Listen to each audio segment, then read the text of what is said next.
Когда люди слышат «одна», они сразу думают «одинокая».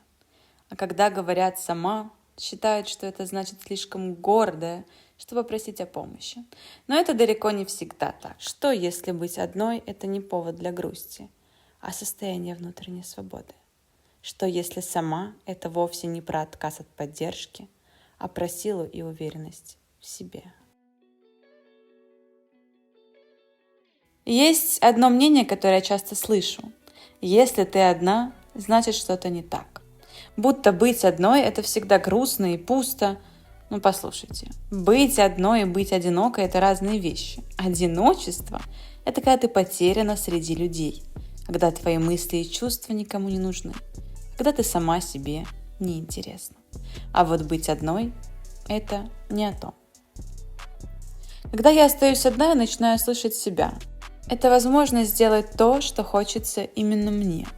Прогуляться в парке, посмотреть фильм, почитать книгу, да или просто поваляться где-нибудь на кровати, на диване, на полу. Неважно, быть одной – это не про пустоту. Это про наполненность собой, своими желаниями и мыслями. И вы знаете, я очень люблю пустоту. Когда я ощущаю пустоту внутри себя, это значит, что все хорошо.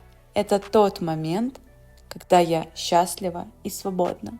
И вот здесь важно понять, быть самой – это не про гордость и независимость любой ценой. Это про то, что ты знаешь свои силы и свои границы.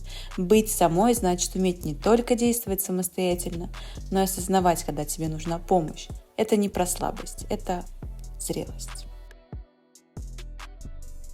Иногда люди думают, если ты просишь о помощи, значит не справляешься. А я думаю наоборот. Сила в умении принять поддержку, когда она нужна. Быть самой – это про ответственность за свою жизнь. Но это не означает, что нужно тащить все на себе. Я часто делаю так, что я все сама. И порой пренебрегаю помощью окружающих, думая, что меня сочтут за слабую. Но мы нуждаемся в других, и в этом нет ничего плохого. Мы не становимся менее самостоятельными от этого, что кто-то просто нам поможет. Мы становимся полноценными. Это нормально просить о помощи. И знаете, что действительно страшно? Страшно быть не собой.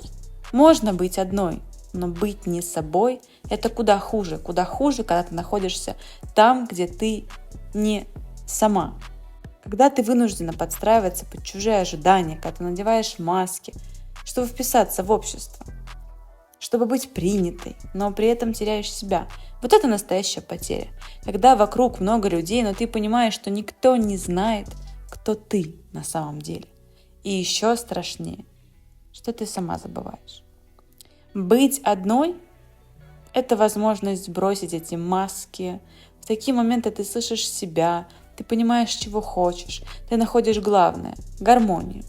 Одна – это не про отсутствие рядом, это про присутствие тебя в твоей жизни. Одна – это когда тебе хорошо с собой. Когда я путешествую одна или хожу на прогулку одна, мне редко бывает скучно, потому что я выбираю то, что мне интересно.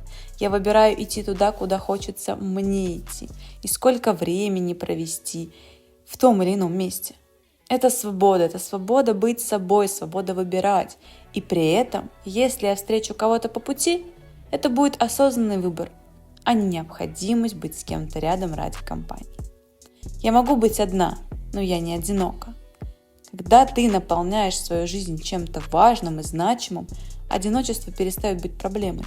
Важно помнить, одна не приговор, это выбор. И это не значит, что этот выбор всегда окончательный. Сегодня ты одна, завтра с друзьями, завтра с семьей, завтра с коллегами.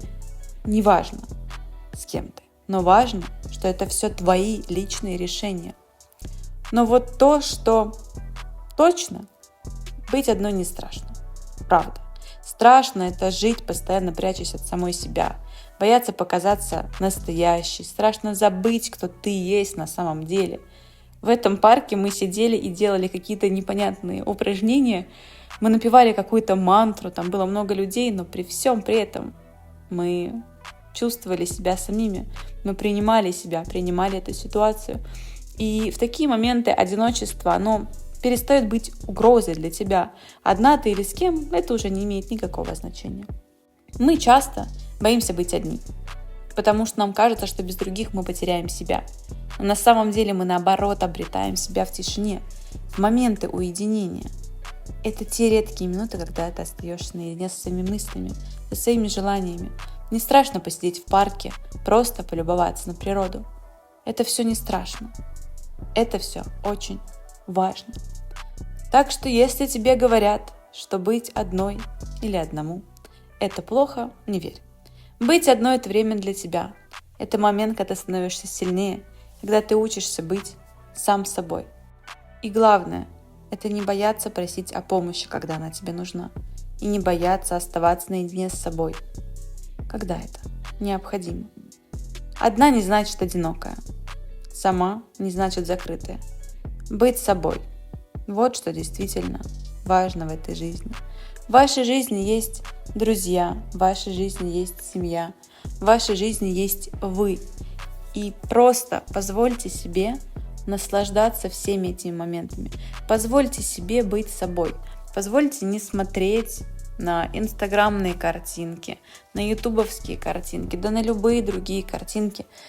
Это все совершенно другое. Единицы, сплошные единицы в социальных сетях бывают самими собой.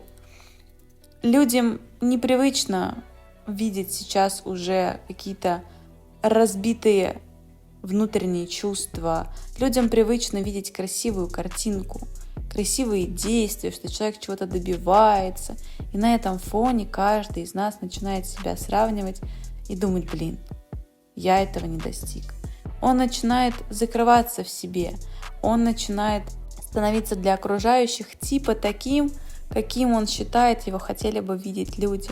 Но нет, будьте собой, выходите на улицу, гуляйте с друзьями, ходите одни на прогулку, путешествуйте одни, наслаждайтесь одиночеством. Когда вы знаете себя, ничего лучше этого нет.